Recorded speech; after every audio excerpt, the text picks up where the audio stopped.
Hi, I'm Michelle Sterling for Friends of Science Society. It's January the 19th in the evening.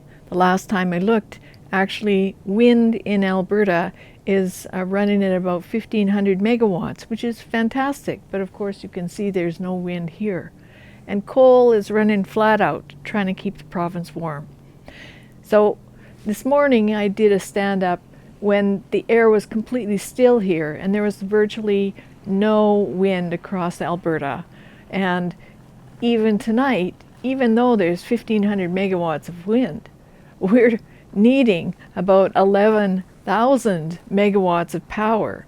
So coal is running flat out and has been all day, and natural gas is running at near capacity, not quite at the top, and we're importing coal-fired power from Saskatchewan, coal-fired power from Montana, and hydro from BC.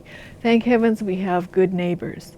So it's the wolf moon now in January, and people think that we're in a climate emergency. But in a couple of weeks, there won't be a moon in the sky. It's going to be a dark night, a new moon. And when you think about all the trouble that's converging on the Ukraine, with Russia bringing its forces right up to the border, there is a very good possibility that at least one part of the world could soon be at war. So the thought that a climate crisis is something that we should be concerned about seems rather juvenile, when in fact the evidence doesn't show there's any kind of a climate crisis. But the evidence does show that we've got a lot of problems in the world, practical ones that we need to solve. So I hope you'll read our recent report, which we issued for the Canadian Securities Administrators, and in it we pointed out that very fact, that rather than trying to do ESG reporting and climate risk reporting, maybe our corporations in Canada, maybe our financiers, maybe our bankers and investment companies should be looking after our own national interests and not trying to control the world's climate.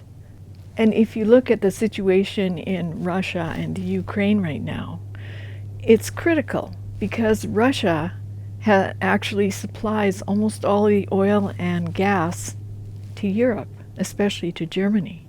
So they don't have to actually invade anything to push people around. They just have to turn off the tap. It's winter. So that's their power. That's their source of power. And what's our source of power? We too have massive amounts of energy in Canada. We have $21 trillion US worth of oil, natural gas, coal, and most of it's in the West. A lot of it's in Alberta, locked up in the oil sands. So when you understand these kinds of numbers, you realize that the tar sands campaign was strictly a green trade war against Canada, a green trade war against you and I, a green trade war that will put us into heat or eat poverty, and perhaps precariously put us on the edge of global conflict as well. So I hope that you'll have a look at our most recent report, which we did for the Canadian Securities Administrators consultation on climate risk reporting. We think that companies should attend to their core business and leave climate risk to climate scientists. And if you look at our report, you'll see that climate models are running 7 times hotter than observed trends. That's the Canadian climate model.